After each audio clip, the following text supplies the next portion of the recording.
디모데후서 2장 1절에서 4절까지 함께 교독합니다. 내 아들아, 그러므로 너는 그리스도 예수 안에 있는 은혜 가운데서 강하고 또 내가 많은 증인 앞에서 내게 들은 바를 충성된 사람들에게 부탁하라. 그들이 또 다른 사람들을 가르칠 수 있으리라. 너는 그리스도 예수의 좋은 병사로 나와 함께 고난을 받으라. 병사로 복무하는 자는 자기 생활에 얽매이는 자가 하나도 없나니 이는 병사로 모집한 자를 기쁘게 하려 함이라. 아멘. 아멘. 오늘 예수님의 좋은 군사가 되라. 이 주제로 우리가 전도주의를 앞두고 우리 마음을 일깨우는 주의 진리의 말씀 앞에 바로 섰으면 좋겠습니다. 여러분, 내게 맡겨진 본분에 충실하려면 무엇보다 자기 정체성이 분명해야 합니다. 자기 정체성이라 하면 내가 누구인가? 나는 무엇을 위해 존재하는가?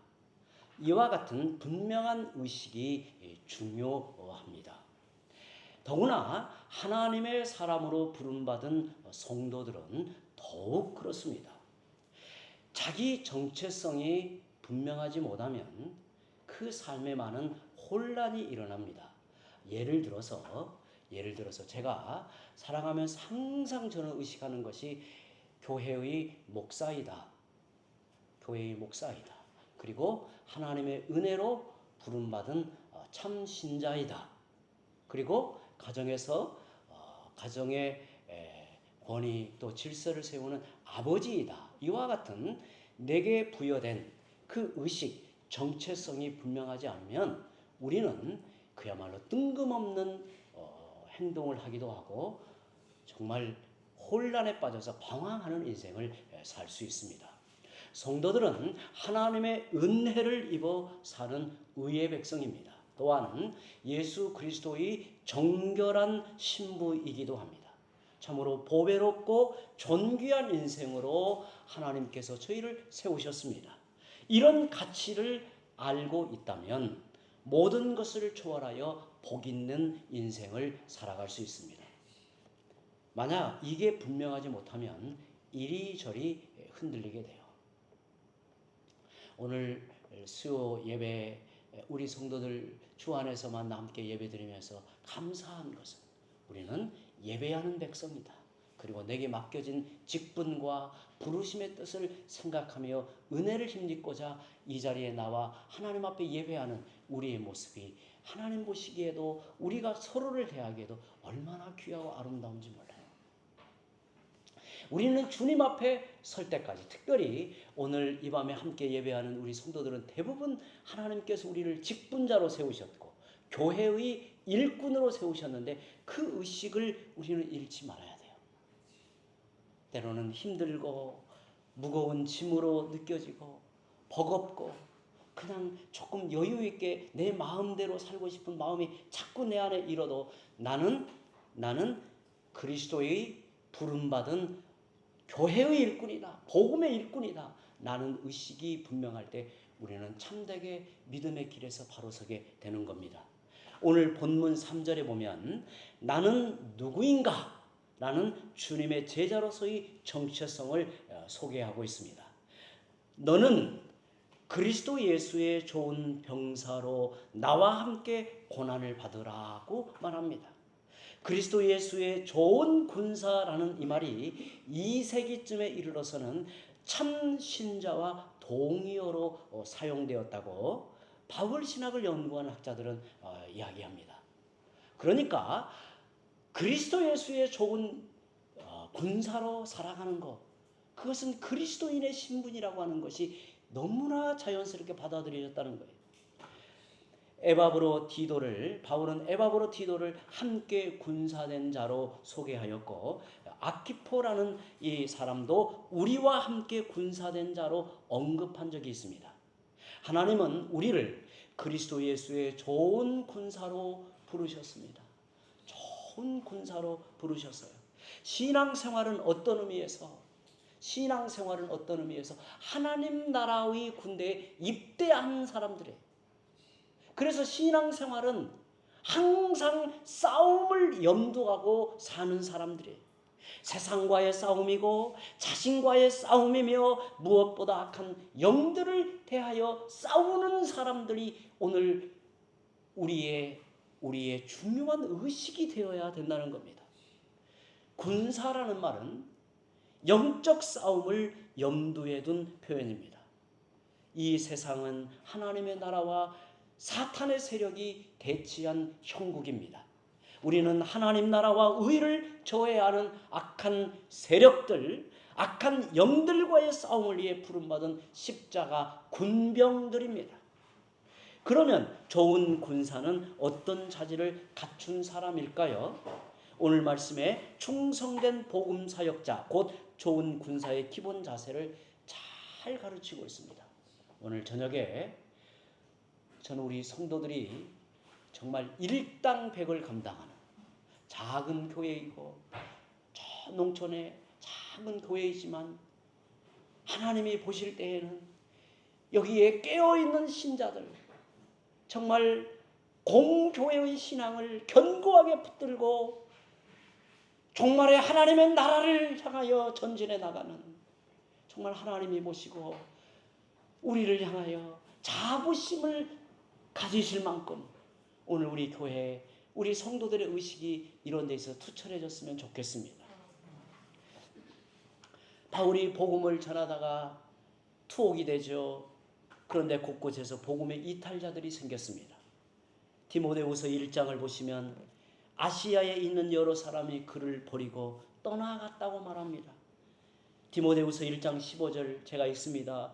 아시아에 있는 모든 사람이 나를 버린 이 일을 너가 아나니 그 중에는 부겔로와 허모게네도 있느니라. 바울과 함께 복음 사역을 감당하다가 야, 나도 바울처럼 잘못하면 감옥에 가겠다. 나도 바울처럼 정말 인생이 고난 속에서 큰 어려움을 당할 것 같다. 그러니 조금씩 발을 뒤로 빼다가 그냥 바울을 떠나간 사람들이 여럿 있었다는 거예요. 반면에 오네시모로와 같이 끝까지 중성으로 섬긴 사람들도 많았습니다. 오네시모로는 로마 감옥에 있는 바울을 자주 찾아가서 그의 위로자가 되었습니다. 사도 바울은 옥에 갇혀 있었지만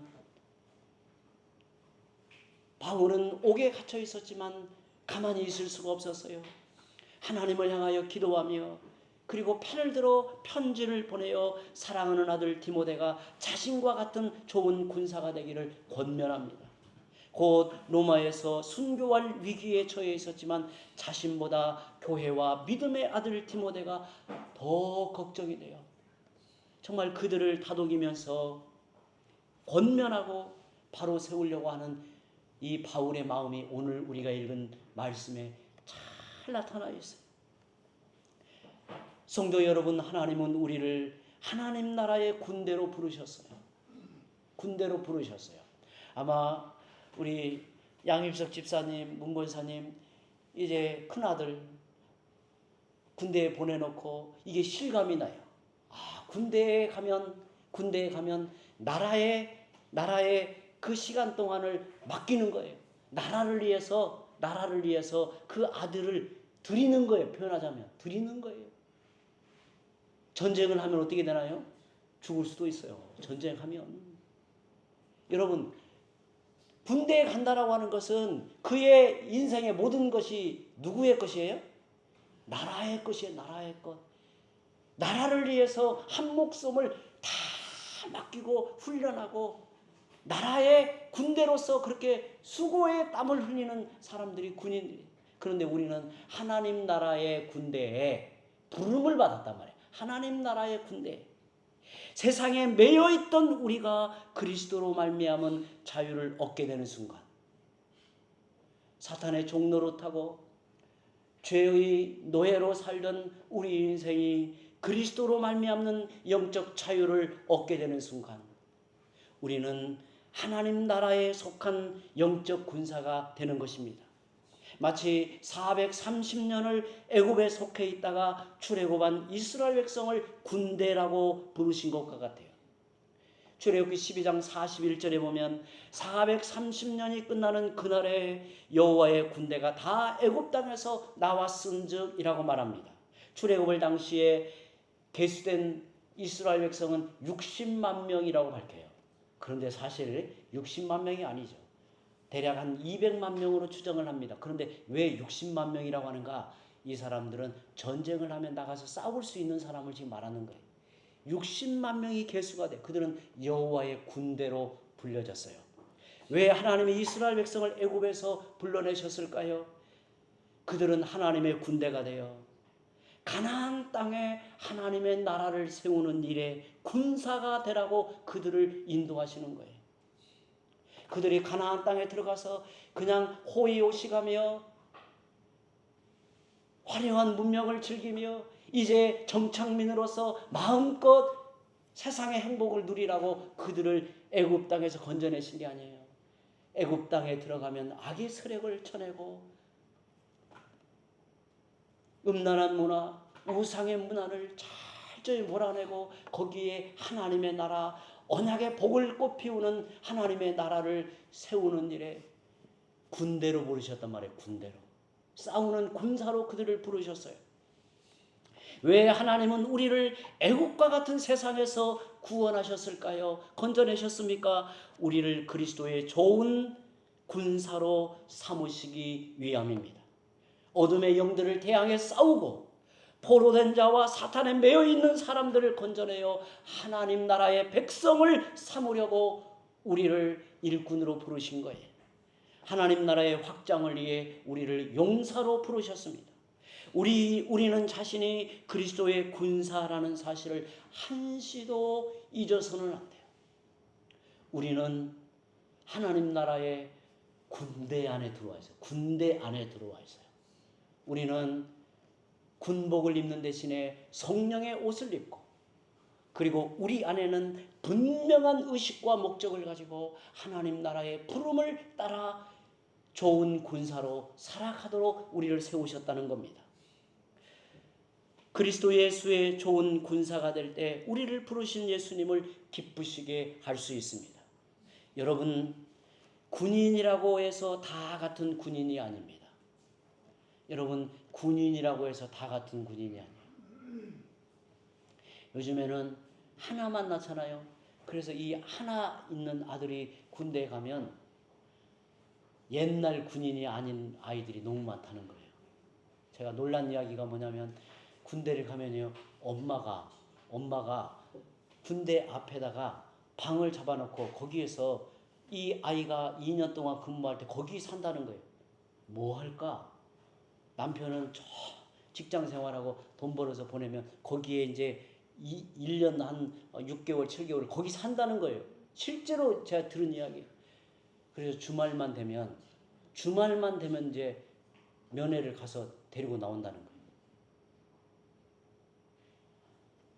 그러니 이런 아이들이 이 전쟁을 하면 이게 싸울 수라 있겠어요? 이게 싸울 수 있겠나요?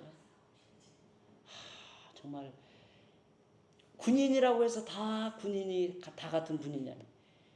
군인이 군인답지 못하면 진짜 고문관 소리를 듣는 거예요. 좋은 군사를 다른 말로 하면 이게 정병이라고 해요. 정병. 우리는 오합지졸이 아닌 정병이 되어야 합니다. 정병은 명령에 죽고 사는 사람들이에요. 좋은 군사는 충성된 사람을 말합니다. 그래서 좋은 군사는 고난을 기꺼이 감당하려는 사람이. 그래서 3절 말씀에 보면 너는 그리스도 예수의 좋은 병사로 나와 함께 고난을 받으라. 고난은 사실 모든 신자들이 겪게 되는 삶의 한 부분입니다. 고난을 두려워하거나 회피하지 말아야 합니다. 신자로서의 짐을 마다하지 않아야 돼요. 여러분, 우리가 신자가 되고 또 직분자가 되고 그러면 책임이 주어지는 거예요. 책임이 주어지는 거예요. 우리 교회 안에 저도 그렇고 우리 장로님도 그렇고 권사님들도 그렇고 우리 집사님들도 그렇고 여러분 신앙생활에 이 직분이 쉬운 일인가요? 제가 언젠가 우리 성도들에게 부끄러운 고백을 한 적이 있어요. 제가 만약에 대학 다닐 때 목사가 무언가를 제대로 알았다면 저는 신학교 못 갔을 거예요. 저는 정말 철이 없었던 것 같아요. 뒤돌아보면. 대학을 졸업하고 왜 하나님께서 제 마음을 그렇게 인도하셨는지는 참 모르겠다는 생각이 들어요. 취업을 한다는 생각을 못했어요. 대학을 졸업하면 당연히 취업을 해야 하잖아요. 근데 하나님이 그 마음을 안 주시는 거예요. 그 마음을 전혀 안 주시고. 그리고 3학년 때부터는 오로지 어떻게 하면 그야말로 전적인 복음을 위해서 살까라는 생각밖에 없었어요. 그러다 이제 뭐 여차저차 그렇게 하면 신학교를 간다는 이야기를 이제 저는 이제 지성수 목사님이 저를 그렇게 이끌어 주셨어요. 제가 졸업을 하고 신학교를 가려는데 도저히 용기가 안 나더라고요. 도저히 용기가 안 나는, 갈 수가 없는 거예요. 왜냐하면 졸업을 하고 이제 신학교를 가면 이제 부모님하고 완전히 독립을 이제 선언하고 가야 되는데 정말 저에게는 아무것도 없었던 거예요. 그래서 지성수 목사님이 저를 그 당신 집으로 들어가라고 하셨어요. 근데 그 옛날에 그 집이 그 양철로 된 여름이면 해가 이렇게 뜨거운 날은 그야말로 양철이 데펴져 가지고 40도 50도로 올라가는 그런데 목사님도 가난하게 사시고 어렵게 사시는 그 형편에 와라고 했는데 그러면 제가 보통이면 가야 되나요 안 가야 되나요? 가면 안 되잖아요. 여러분 만약에 제가 어떤 청년이 있는데 우리 집에 와서 좀 잠깐 있어 그러면 이게 그냥 네 하고 따라가면 이게 얘는 이제 사회성도 없고 이게 뭐 인간성이 문제가 되는 거죠. 근데 저는 그것도 모르고 그냥 갔어요. 갔는데 매일마다 목사님 상에서 이제 같이 밥을 먹는 거예요. 그래서 제가 이제 목사가 되어서 한참 시간이 흐른 다음에 사모님한테 제가 죄송하다고 제가 말씀을 했어요. 제가 그때는 철이 안 들어서요. 못 모르고 그렇게 갔는데 사모님 그때 얼마나 힘드셨어요. 그때 제가 정말 철 안 들고 뭣도 모르고 가서 상에서 같이 밥을 먹었는데 사모님은 얼마나 힘드셨겠어요. 목사님은 뭐 그냥 목사님이니까 그런데 사모님 얼마나 힘들겠어요. 아이가 셋이었는데 정말 꼬맹이 아이였습니다. 다 꼬맹이. 그렇게 1년을 있다가 목사님이 저에게 신학교 주소를 적어주셨어요. 여기를 찾아가라. 가서 시험을 어떻게 치러야 되는가를 물어갖고 와라. 그래서 지금은 이렇게 다 정보를 가지고 뭐 어떤 신학교 생각하잖아요. 저는 신학교가 어디 있는지도 모르고 그 학교가 어떤 학교인지도 모르고 그야말로 목사님이 가라고 하는 그 학교를 주소를 갖고 갔어요. 그리고 이제 그렇게 살았던 거예요. 그런데 여러분 저도 마찬가지고 여러분도 마찬가지고 목사의 직분만 어려운가요? 우리 성도들 장로님이 되고 권사님이 되고 집사님이 되고 이렇게 직분을 갖는 게 쉬운 게 아니에요. 그냥 일반 신자들은 수요일 날 오늘 피곤하니까 바쁘니까 오늘 하루 그냥 그만 나가자 하면 그냥 편안하게 안 나가는데 우리는 어떠나요? 여러분은 어떠나요? 아마 막 뭐가 이게 가시가 걸린 것처럼 이게 고통스러워. 그게 직분을 지는 거예요. 직분을. 내 자리를 지키고 그리스도의 일꾼으로 힘써 살아가는 것이 그렇게 힘으로 느껴지기도 하는 거예요.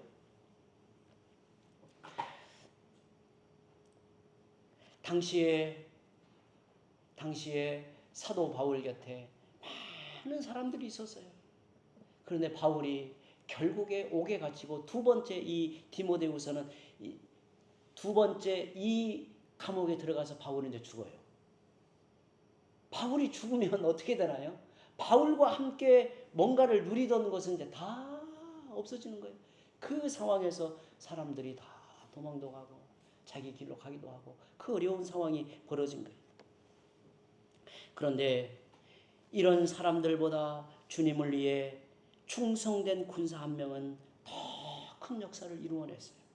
그리고 이런 군사라야 승리의 영광을 누릴 수 있는 것입니다. 이왕에 그리스도의 군사가 되었다면, 이왕에 우리가 그리스도의 군사가 되었다면 좋은 군사가 되었으면 좋겠어요. 좋은 군사. 좋은 군사. 저는 우리 지호가 군대 생활 시작할 때 제가 기도의 제목이 그랬어요.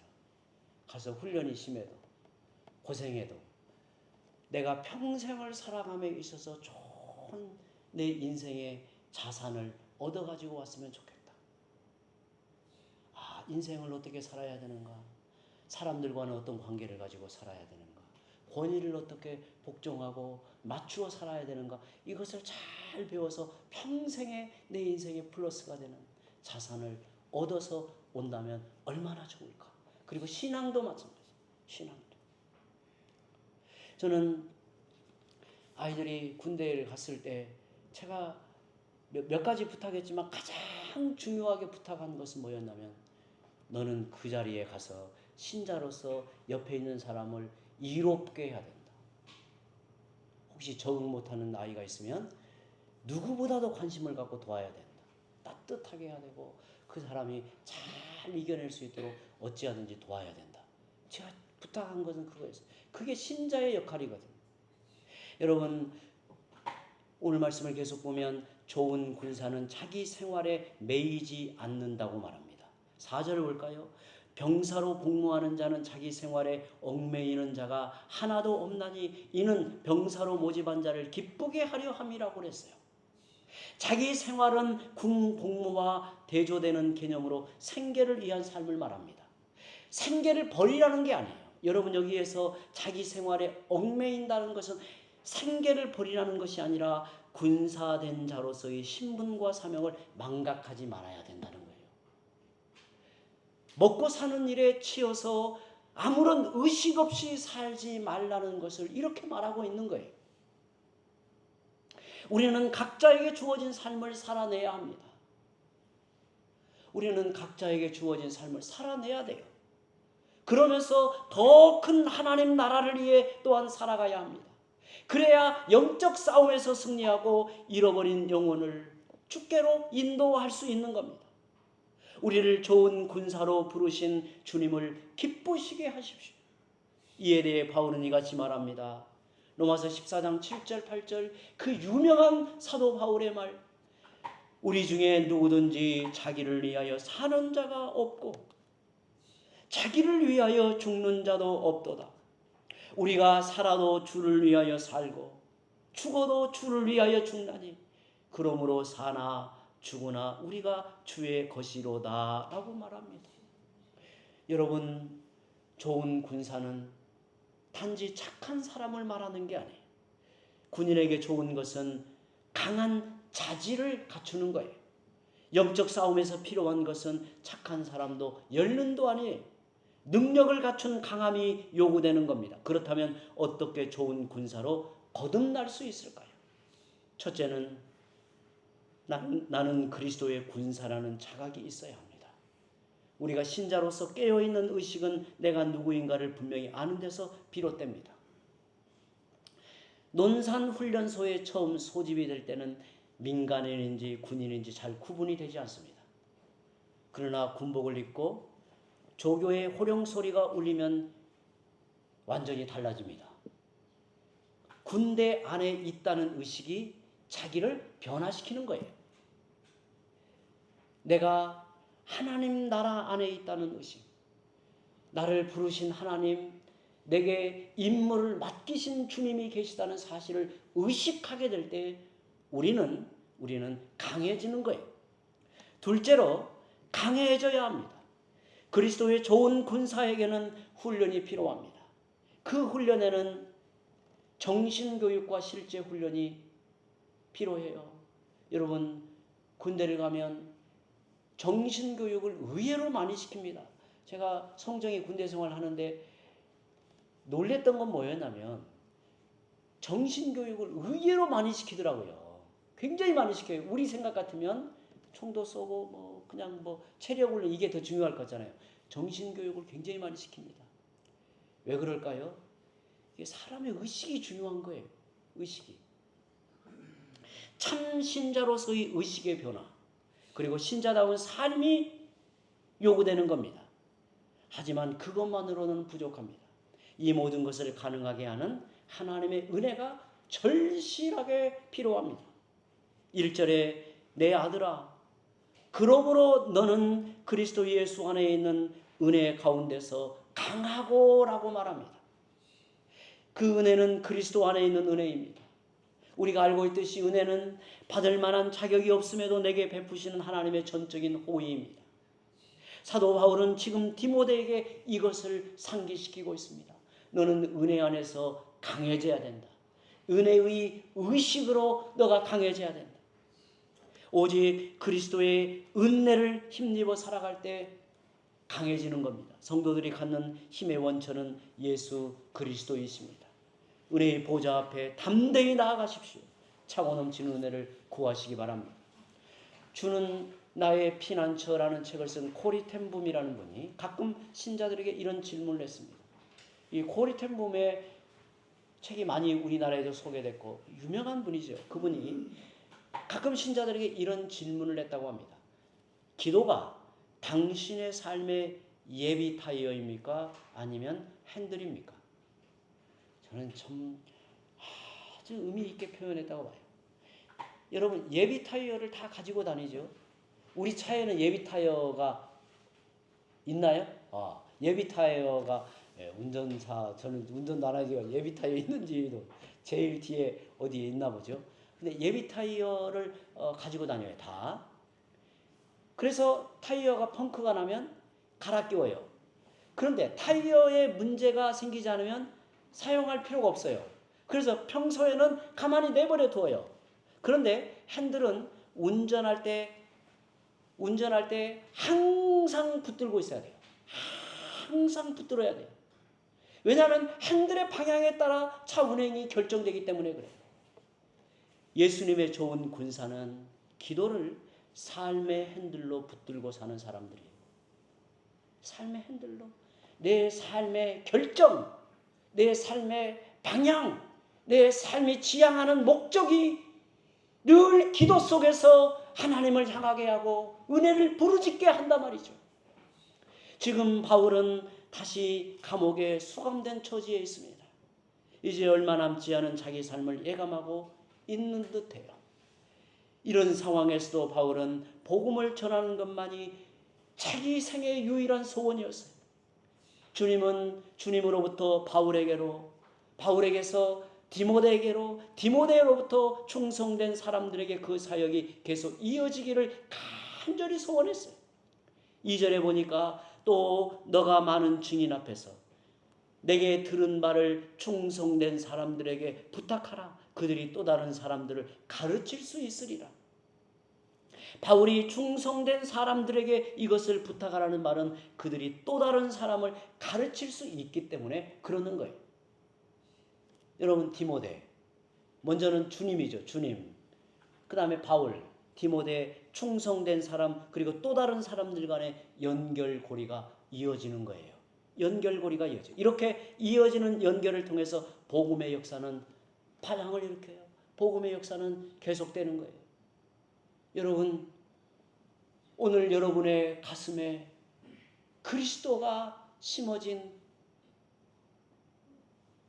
손길이 내게 이어져 오는 복음의 물결이 있었다는 걸 기억해야 돼요.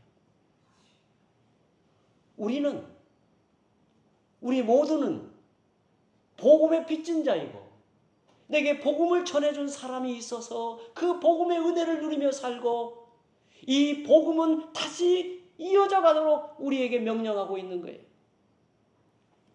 복음 전파의 경로는 항상 사람에게서 사람으로 이어지는 거예요. 오늘 우리는 이 바톤을 이어받아야 합니다.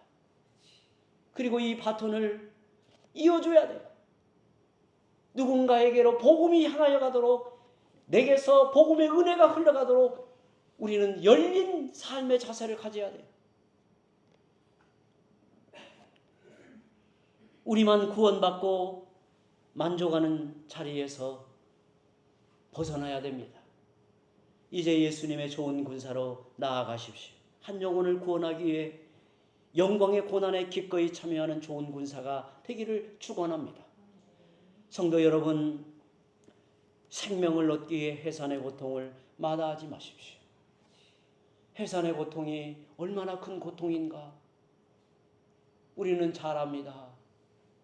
여러분, 육의 생명을 낳는 것도 고통스러운데 영혼을 낳는 해산의 수고는 똑같은 거예요. 그렇게 고통스러운 거예요. 전도하지 못하는 사람, 전도하지 않으려는 사람의 특징은 쉽게 하려고 한다는 거예요. 거기에는 손해도 없고 희생도 없습니다.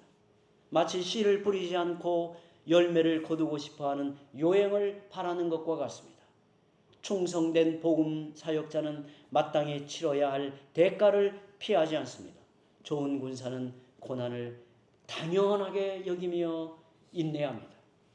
디모데후서 1장 8절에 그러므로 너는 내가 우리 주를 증언함과 또 주를 위하여 갇힌 자 된 나를 부끄러워하지 말고 오직 하나님의 능력을 따라 복음과 함께 고난을 받으라고 간곡하게 권면해요. 바울은 자기 생의 끝이 다가오는 순간에도 동역자들에게 믿음의 싸움을 계속해 나갈 것을 부탁합니다. 이번 이후 초청 전도주의를 준비하면서 우리 모두 예수님의 좋은 군사로 일어나기를 바랍니다. 탁월한 복음의 증인이 되기 위해서는 5가지 필수 요건을 갖추어야 된다고 저는 생각하고 우리 성도들과 잠시 이 부분을 나누려고 합니다. 저는 이번 우리 성도들 함께 이 동역의 역사를 감당하면서 5가지를 제가 부탁을 드립니다. 첫째, 무엇보다 인내하십시오. 전도자의 필수 덕목은 인내입니다. 인내.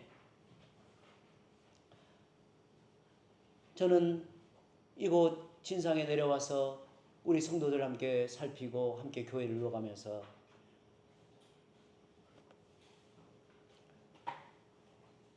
(10년을) 넘게 만났는데 결국에 예수님을 제 눈으로 보기에는 영접하지 않고 그냥 세상을 떠난 분도 있었어요. 제가 그분의 죽음의 소식을 듣고는 여러 마음의 망감이 됐어요. 그러며 하나의 마음을 제 마음에 가졌어요. 혹시 그분이 죽음 앞에 서는 순간에 이 마을에 그 참 많은 목사가 자기를 이렇게 찾아와서 복음을 전해주었던 그 이야기를 떠올렸다면, 하나님의 은혜라는 게 모르잖아요. 떠올렸다면 그는 생명의 은혜에 참여하였을 거라고 보지만, 그러나 때로는 오랜 시간 수고해도 주께서 그 마음을 열어주시지 않을 수도 있어요. 그러나 중요한 것은 뭐냐면 끝까지 참고 견디면서 복음적 사랑을 전해야 하는 거예요. 여러분, 우리가 주일에 보았듯이 전도는 성공의 기준이 열매에 있는 게 아니에요.